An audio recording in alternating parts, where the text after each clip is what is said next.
show going. All right, I got a few announcements. What is those color sheets? I can't recommend more to go to field days and to take some of the field classes. This is all book learning, right?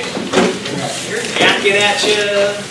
Some of you are falling asleep, especially by the time that I get up here. Activity works. Physical learning works. You'll take your quizzes, you'll learn some of the basics, and then we want you to participate. All right, so a couple of announcements. The next meeting is next Tuesday evening. Is that right? And at Stedman's? It's right here. It's right here? Right here. Damn, I never come to a meeting. Maybe I should start coming to meetings. Yes. Yeah. Yeah, it's a special one this month.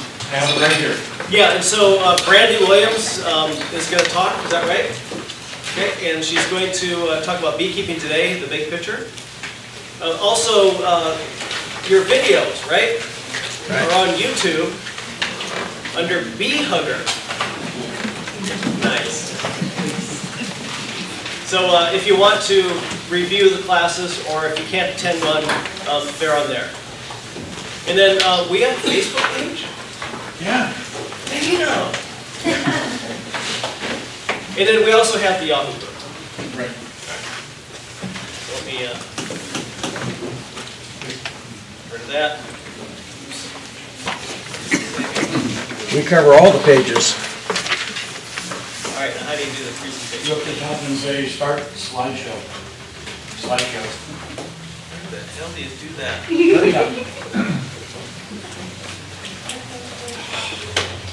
It's a PC. They can comfortable. Software. It's like, I don't know. Thank you. There you go. I'm going to talk about mites. So after all this wonderful stuff, I'm going to bring it down. Mites are probably the biggest scourge of beekeeping, and the one that we're still dealing with today after decades. And this is your lucky year. For those who are getting packages, mites are going to be a very small problem for you until you get into the later part of the year. Because what you have is, as a package, is an unnatural swarm, right? It's a man-made swarm. And so that alone breaks the brood cycle with the varroa mite, which is the scourge of beekeeping. And so you need to know some things for the test today, but we're going to encourage you to learn more about mites as the year goes on, because it's probably one of the most important issues that you'll be dealing with in your entire career as a beekeeper. I mean, even today, I mean, after keeping bees since the 90s, I'm still dealing with mites. Damn things. So there's two mites I'm going to talk about. One is the tracheal mite, which you can't see with the naked eye. And the other one is the varroa mite, which is the one that everybody talks about. So the Honeybee Act of 1922 was enacted to try to prevent the tracheal mite from coming into the United States. And it wasn't all that successful. It was called the Isle of Wight disease, a couple other things. Anyway, that mite finally worked its way into the U.S. And I'll talk a little bit about the tracheal mite in more detail. Varroa finally crossed over to the Apis mellifera and arrived in the U.S. about the mid-80s. Now, this one you can actually see. First, you can't really see this, can you? But if you think of the head of a pin, think that's about the size of a large female varroa, reddish brown, like a flea. And when we do field days, it'll be much easier for you to actually identify the varroa mites in person than it is when you're looking at a photo. And even then, they're kind of hard to see unless you have an incredible infestation. So prior to the arrival of predatory mites on our introduced European honeybee, it was pretty much acknowledged that you'd lose anywhere from 10 to 20% of your colonies each year, either through mismanagement, or other diseases. I would say that my personal goal has always been about 10% attrition every year. I actually consider that normal for insect culture. 20%, a little high. When mites came, oh my God, 50, 80%. I mean, just people were losing their entire colonies because they just didn't understand the relationship and the life cycle of the mites and the bees, and we're having a really hard time managing it.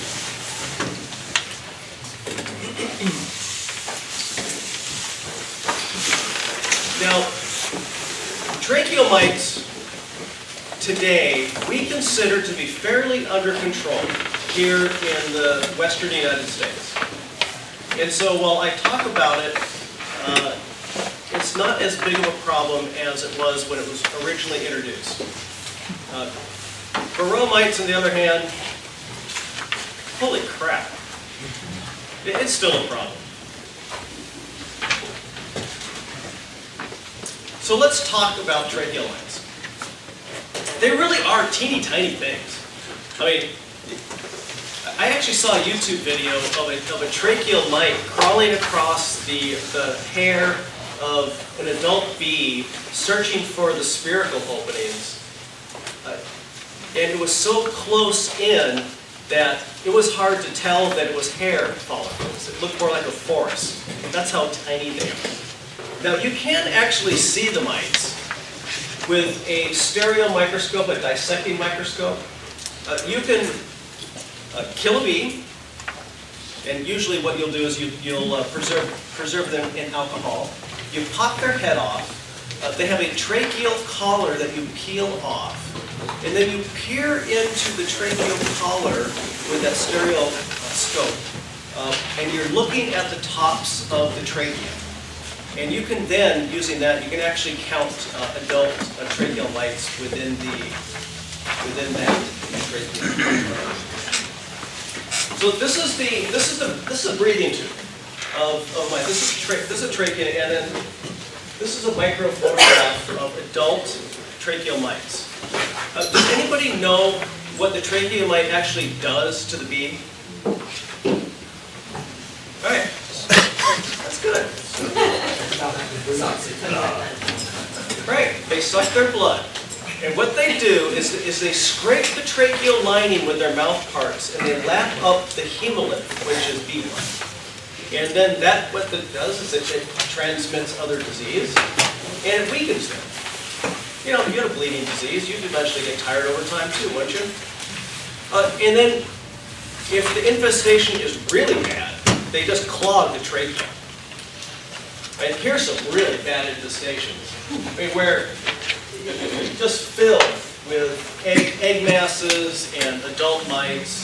And what happens is that they scrape that tracheal lining, they clog them, make it hard for the mites to breathe, and they have a hard time flying. I mean, you have a hard time running if you had pneumonia, right? Hard for the mites too? I'm sorry, hard for the honeybees. God, you're good at that. Hard for the honeybees to breathe. Yeah, so they can't fly.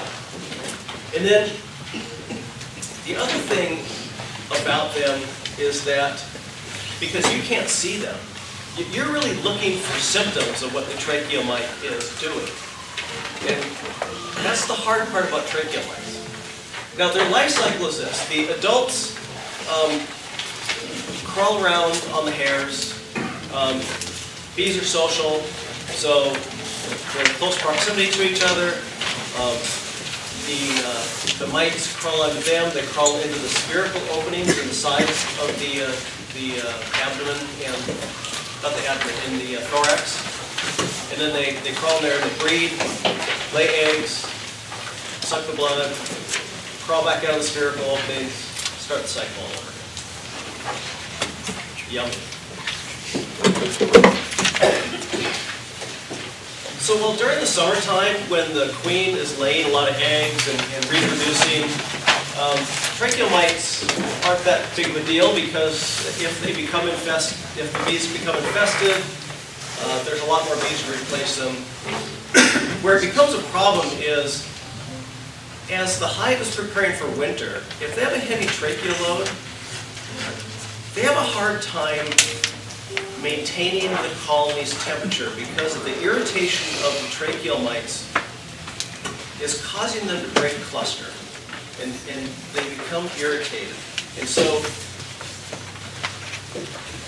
when you're poking your head into a colony in the late fall and the other ones are getting tightly clustered, and you have one that is still spread out within the box, and the bees seem to be abnormally active, the first thing I think of is, oh my God, I might have tracheal mites.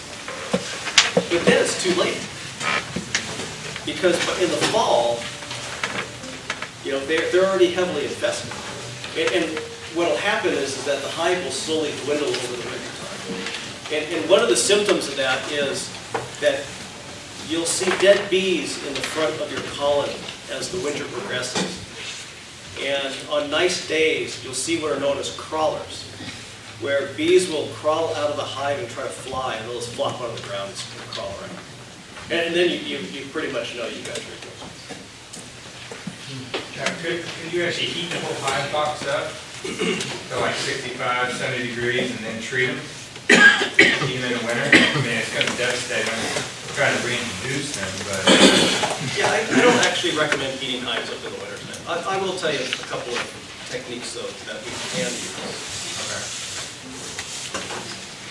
So really, there's only one registered compound today to treat tracheal mites. And here in the Northwest, it's really not all that effective. And it's menthol crystals.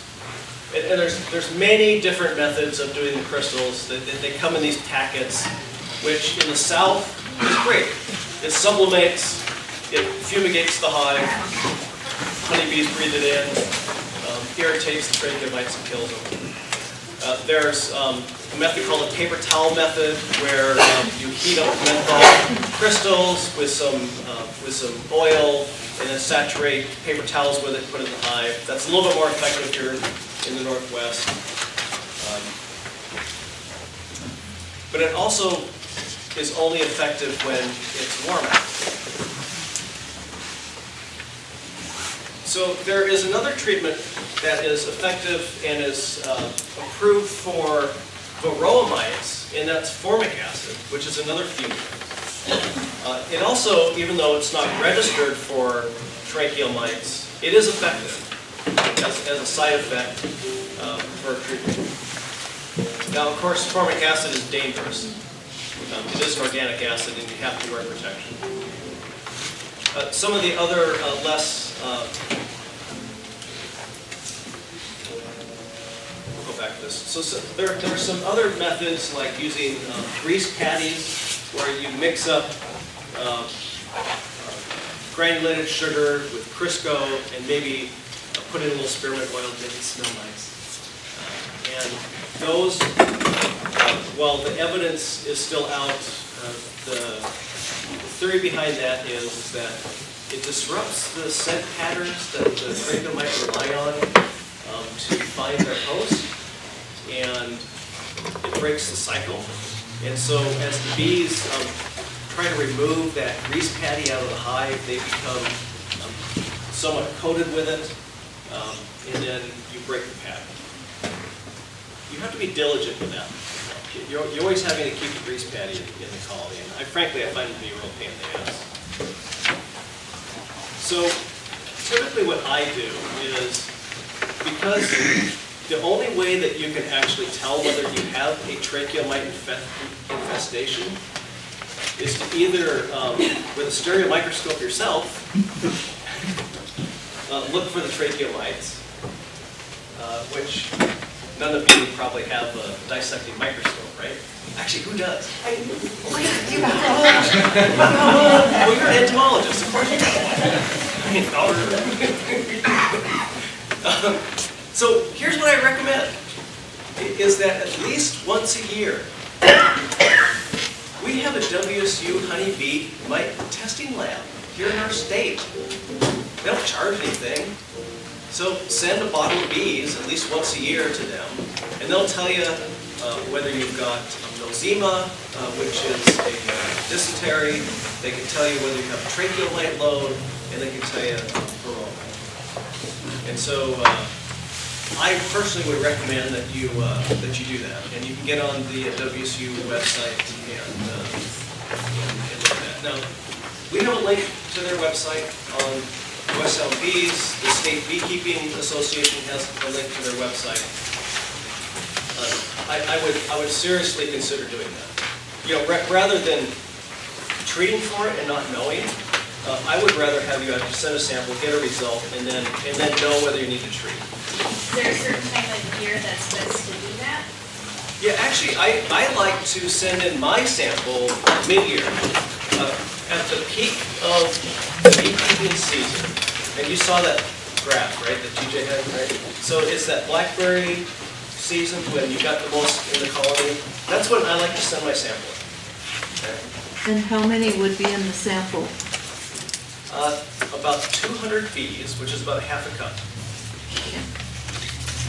And I'm a little confused. Did you say you can see those mites only with the microscope, or you can see them with the naked eye? You can only see them with a dissecting microscope. But in the room, you can usually see them without them? You can, yes. Now that I have bifocals, I can see them. Yes. This is actually the nastiest one, varroa destructor. Do you have any questions on tracheal mites? Go ahead. Pardon me? Eucalyptus oil? I don't know. I know. There's all sorts of essential oils. There's all sorts of voodoo science surrounding essential oils and beekeeping. And I can tell you that, well, I've tried a few of them. Go ahead. That's what I was gonna ask. What do you do if you've got, what do you do if you've got? Oh yeah, so what I do personally, if I have tracheal mites, so the test comes back, and I can tell you, I always have varroa mites, all right? Just so you understand, varroa is just everywhere. I combine it with my varroa fumigation with formic acid. I use formic acid, and we'll talk about other approved methods of controlling.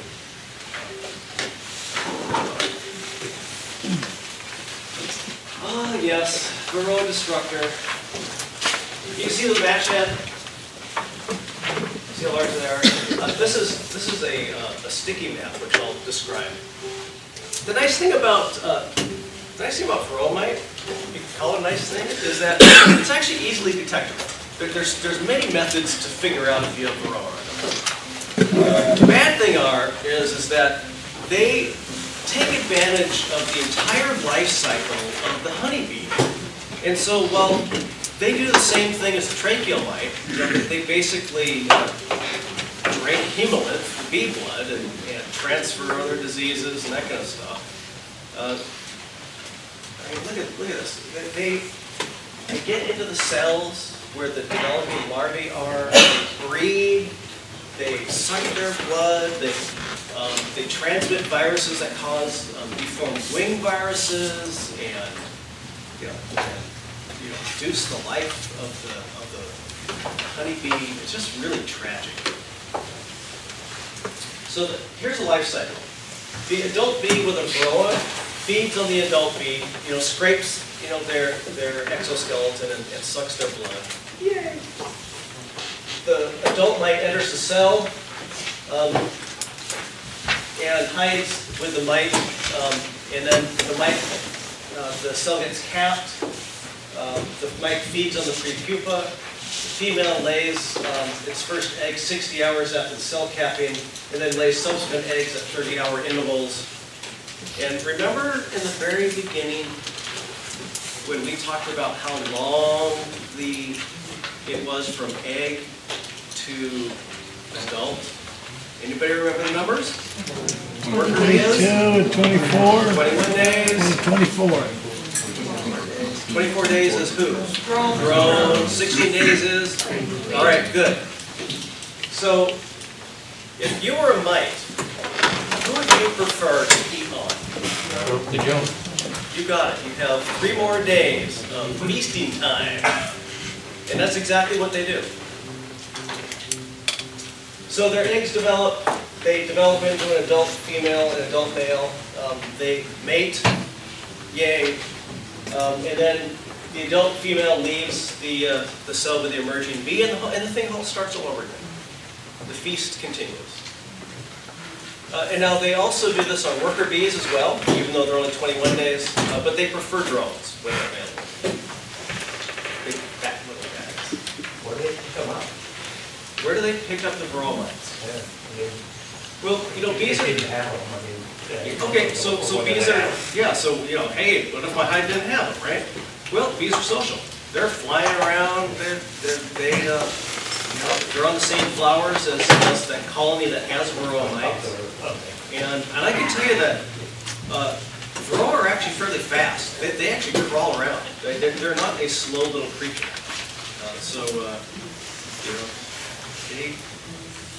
They crawl from bee to bee. So how does it affect hives in the wild? So how do they affect hives in the wild? That's an awesome question.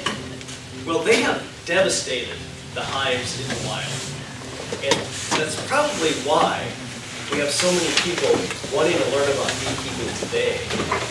It's because of the demise of the honeybee. Between CCD and the varroa mite, which has decimated the commercial pollination system, and just all these things come together, right? But the one thing that decimates wild bees, and I'm talking about that introduced European honeybee, right? It is introduced. But there used to be bee trees everywhere, right? Yeah. Well, now, the swarm goes out, becomes a successful wild colony, and they're going through this varroa life cycle, right? And so they may overwinter that first year because they broke that brood cycle initially, but they still carry adult mites with them. And then that second year, without intervention, is when that mite load then goes exponentially up. And then that's the year that they usually succumb. That's kind of what's going on.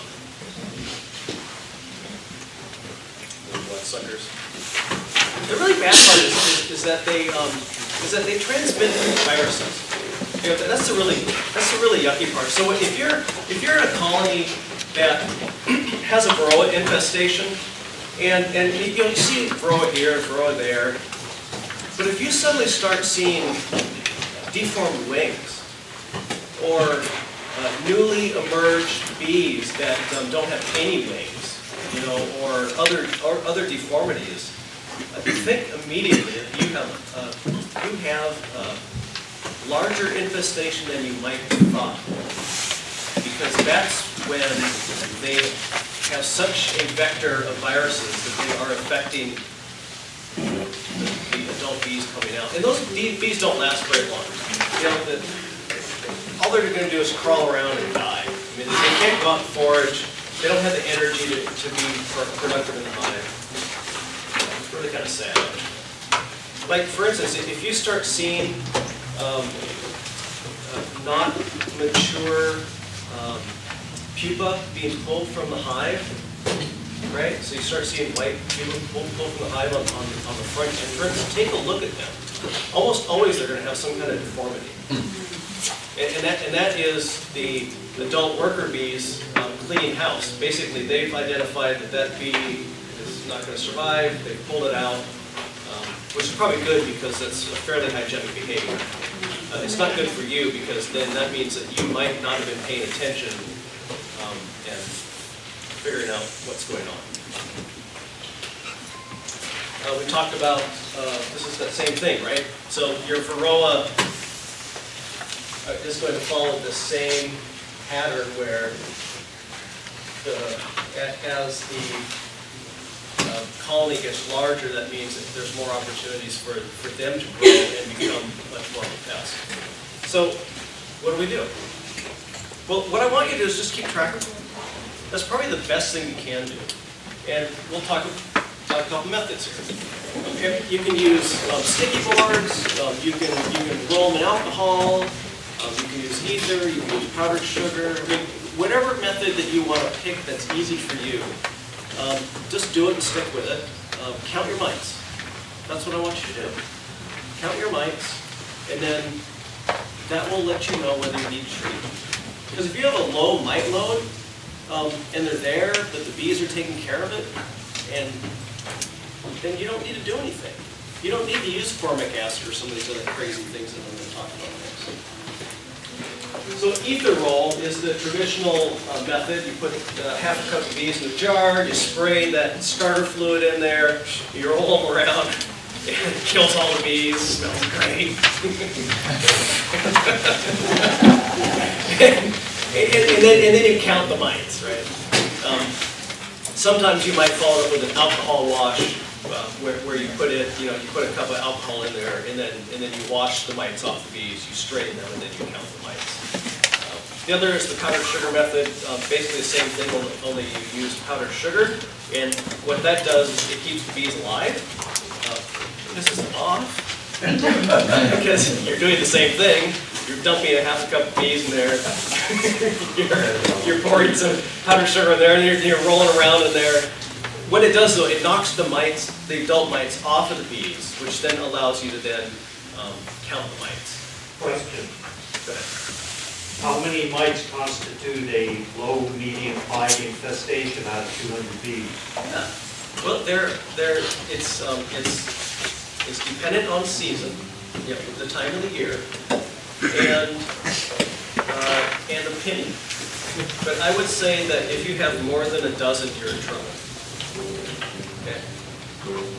That's like 1 mite per 9 bees. Yeah, that's a lot. 1 mite per 9 bees. Jerry, what would your threshold be? I say if you see one, you have lots. And if you see them, this way threshold, everyone has them. I treat for them. I don't check for them because I know I have them. I treat for them, I knock them back. My bees grow strong. I treat for them twice a year. Randy Oliver's probably the foremost. He writes about it all the time. He's got all kinds of different thresholds. His last writing, the last couple of months, he got hit real hard because what he normally followed, he didn't work for him last year. Yeah. So I don't know what it was all. Yeah, You said it earlier. Oh yeah, actually Randy Oliver, he's great. I mean, you talk about 10 different beekeepers and 9 different opinions, right? Randy Oliver, he talks about grow a lot. WSU did a study for a couple of years on what they thought the thresholds might be, and so it was in the springtime it was no more than a dozen, and then all the way up into the fall it was less than a dozen. And so if you had that, if you actually had about a dozen or more, then basically you should treat. Like you say, right? Maybe you should just treat twice a year and be done with it. You're always going to have varroa mites. I mean, that's just the way it is. They're going to be, they're social bees. I mean, you treat them in your hive, and if you got rid of 100% of them, they're still going to come back because other people don't treat. Just a second, I want Jerry to speak. There's one of the Terry Hayes who also writes. Yes. Before he went to still. He's got a lot of studies. Take that name down, Jerry Hayes. He does these big on the powdered sugar, the downy treatment, Right. sticky boards and that, and he'll tell you, and he worked out of Florida at the USDA bee labs and that, and they've got all kinds of studies where the amount of mites, if you find them, where you really need to take a lot of preventive maintenance. So he's somebody else who writes about it, and they've got lots of studies on that. So you had a question about that? Yeah, does the mild winter have an effect on the amount of mites? I've talked to a lot of beekeepers who have lost their hives this last year, it seems like the mite count was higher this year for some reason, according to people I chat with, but. Yeah, I don't know. I actually think the mites, I think the bees do better with colder winters myself, because they cluster tighter. You know, they don't need as much stores. I think during these mild winters, they're doing their exploratory flights more. They're a little more active. The queen probably starts laying a little bit earlier. So this is a method that I use a lot. It's really easy. I use the sticky board method because for me, I don't even need to get in the hive. I don't need to dump some bees in a jar. All I need to do is put a sticky board on the bottom board, and then the next day pull it out, and then count. That's all I do. That's all I need to do. And the neat thing about sticky boards is that when you look at it, you're not just looking at the mites. You are looking at a day in the life of your colony, because they're always shedding debris, right? They're always moving stuff out of the colony. And so this shows all these dots and stuff on here. Well, without actually holding it in front of your face and looking, you don't know whether that's just hive debris. You know, like they're taking off the capping, right? That there's bees emerging and they're chewing their way out, so all that debris is falling down. They're making wax with their wax glands. And you'll see these beautiful little translucent wax glands on the sticky boards. You'll see bee legs. You'll see antennae. I mean, you'll see all sorts of debris. You'll even see bee poo. And then amongst all that debris, you'll see mites that are stuck to the sticky board. And so, as you're counting your mites and realizing, oh my God, I've got too many to count. Well, that's kind of late. I've had many of those, by the way. And I usually bring those to bee meetings because I like to be embarrassed. Oh yeah, I'll bring the sticky board to the meeting and show everybody my mistakes. Yeah. On the other hand, my sticky boards, I really do. My goal is, man, 10 or 12 at the most when the colony is at its peak. It's my personal preference. So anyway, so I'm looking at that, but the other thing about sticky boards is really to take, when you're doing this, take a look at them, not just for the mites, but just what's going on in your colony too. It's kind of cool. So there are approved miticides. So there are some of the folks who enjoy chemicals amongst us, and there are some who don't. And I would say that we'll talk a little bit about both of these. So let's talk about the chemicals, right? So there's Apivar, which is Amitraz. That's been around for quite some time. Commercial beekeepers love it. They've been using it in paper towels. I mean, any method they can do, and before it was legal, they were using it. So finally, it got legal. Yay. Checkmate Kumafos, it's an organophosphate. EPA has been trying to phase out organophosphates. I would not recommend using this at all. It's known to accumulate in wax, and there's been many studies that show that it affects larval development and queen rearing. There's Apistan fluvalinate, which is more or less effective. It's been around for some time. Also one that I'm not a big fan of the pesticide type miticides myself. Then Mitowave Quick Strip is a formic acid. It's a little bit easier to use than the older methods. Again, it's dangerous. You have to wear protective clothing if you're going to do formic acid. Hop Guard is hop beta acids. It's a new development. It's basically a byproduct of hop production. It has been actually a miticide for a long time. It's just recently been reformulated and tested in colonies, and they've learned it's fairly successful. The problem with Hop Guard is that it's really only effective on adult mites, and so it's most effective when the colony is broodless, which is like really early spring kind of thing. So it has a limited use. Sucroside, sucrose octanate esters, it's generally recognized as safe. It's in a spray form. If you enjoy really pissing your bees off, go for it. I bought it once. Because you basically have to saturate all the adult bees in the colony, which means taking them out frame by frame, spraying them, which bees really love. That's kind of sticky. Yeah, I used that once. Damn that Steve Shepard, he's the one who convinced me to do that too. Apagard, which is thymol gel. And then there's Apagard. Oh, actually, it's not Apagard. It's Apagard is thymol, and what's the other one? You have it up here twice.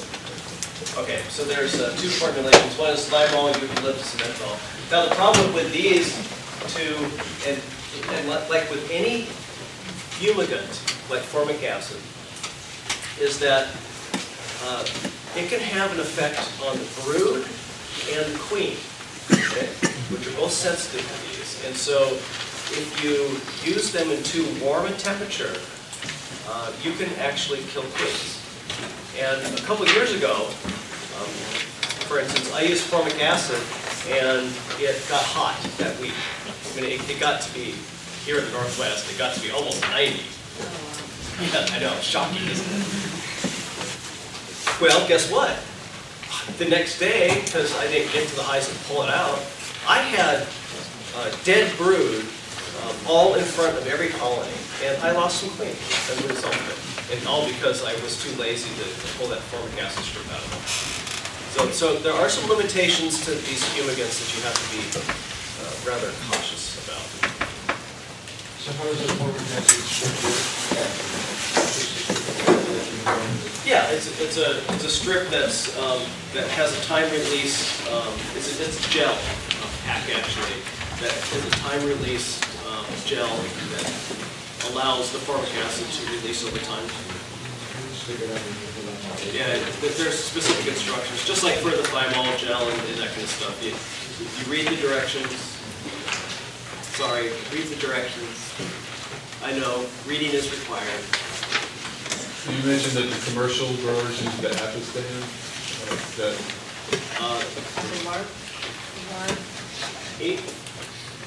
Apivar, yeah. Yeah, so a lot of the very large organizations that they use Apivar, which is amitraz, or formic acid. Most use those two techniques. I haven't seen them very much from that. Many of them were using checkmate. But you know, it's an organophosphate. I don't know. I just those things are so long-lived that it doesn't make any sense. All right, so let's talk about some other non-chemical. Right? So you're hobbyists, right? You don't have 200 hives. You have time. You're actually going to spend your first year in a lawn chair, sitting out in front of your hives, watching them practically all day long. Ad nauseam. You're going to be talking to your people on Facebook about how cute they are, and you saw your first young bee that day. I know you're going to do it. All right. So here are some things that are more, that are not chemical, that are more adapted to the time that you might have as a hobbyist. And some of them are, like the bromide, is drone comb. Actually buying a frame that's got larger cell size foundation and putting that in the colony, and then that forces the queen to lay drones, which of course, guess what? That's what the world will like. They like the drones first. And then you'll learn the timing behind when it's time to take that comb out and then put it in your chicken yard and let the chickens all feed on it. And then you put it back in. Or what some people do is they freeze it, and then that kills the varroa. And that's, you know, all of these non-chemical methods take a little bit of timing as thought. Screen bottom boards, another method. And like screen bottom boards and powdered sugar dusting is a good combination. Again, a lot of it has to do with timing. You have to be rather diligent because, like with powdered sugar and using screen bottom boards, you have to do it on a very good schedule. If you skip a week, then you know the adults get out of hand. Making a split. talked earlier about spring management. Making a split is creating a brutal situation which breaks that cycle, right? I do splits. I actually enjoy making splits because it hedges my bets as the summer goes on. Because swarms. Sometimes I get bad queens. Sometimes I get nasty queens. So making splits helps me do those kind of management things.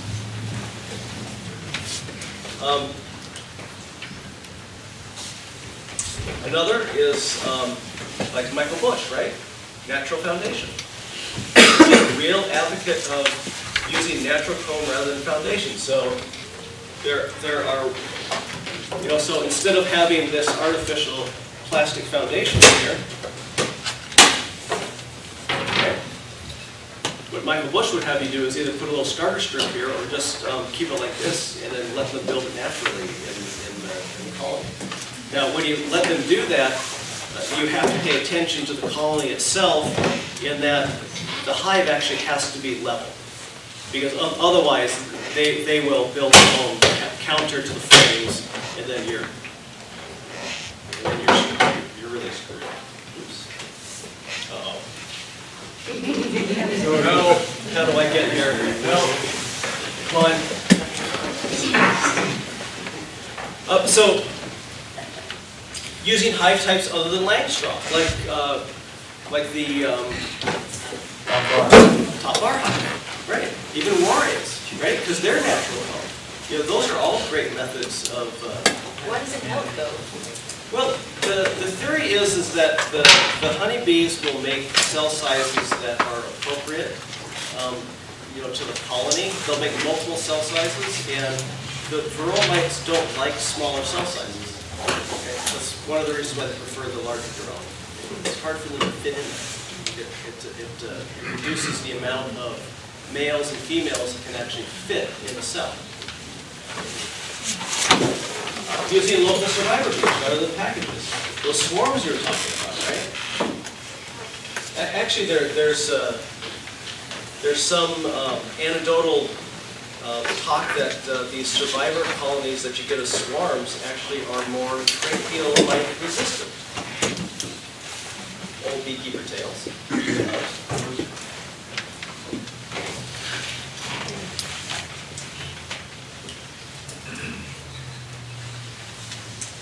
And I think this is a truism, actually.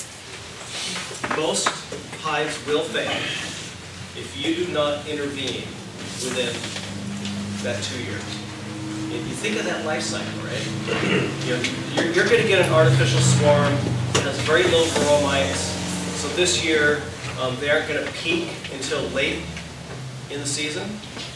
And then they'll overwinter with the colony, weakening them a little bit.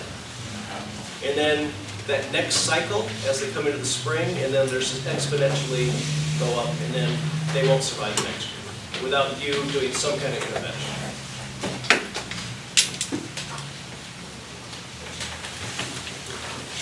So if you choose to treat twice a year, when do you do that? Yeah, Jerry, when do you typically treat?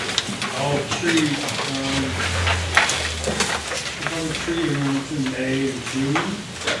And then, I'm using some brand new stuff, just come out of share that. Seems look really good. Ages last fall. I treat the fall, I need treat, I do no swarms, so at the end of August, usually we get the beginning of September time, a couple of weeks, maybe first of September, end of August. So what Jerry's talking about is he treats prior to the major honey flow, right? So springtime, because you don't want to be treating around the time that you are going to have your honey supers on. So if you're going to do the twice a year method, before you produce honey, and then after you've harvested honey, and then going into the fall. Right? That's about the reasoning behind it. And I typically will, depending on my sticky boards, like if I actually had a sticky board that showed a lot of mites early on, then I would treat right away in the spring. Right? And then I always do it by testing twice in the summertime. So that way I'm prepared as we get into fall to make a decision whether to treat.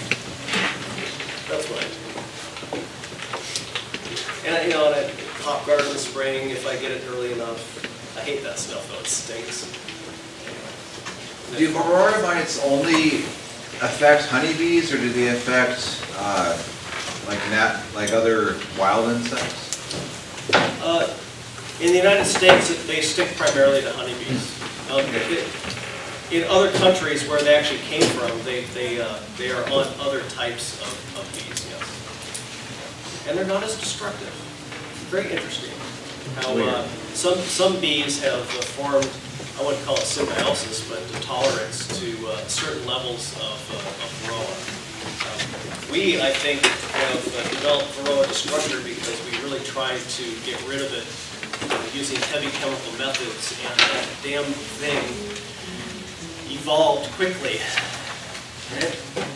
It became more aggressive. So there's your doom and gloom. I'd love to bring an audience down. Now the nice thing about you is that because you're getting packages, you have time. You actually have time to research it and figure it out, and to come to our field days and to learn more.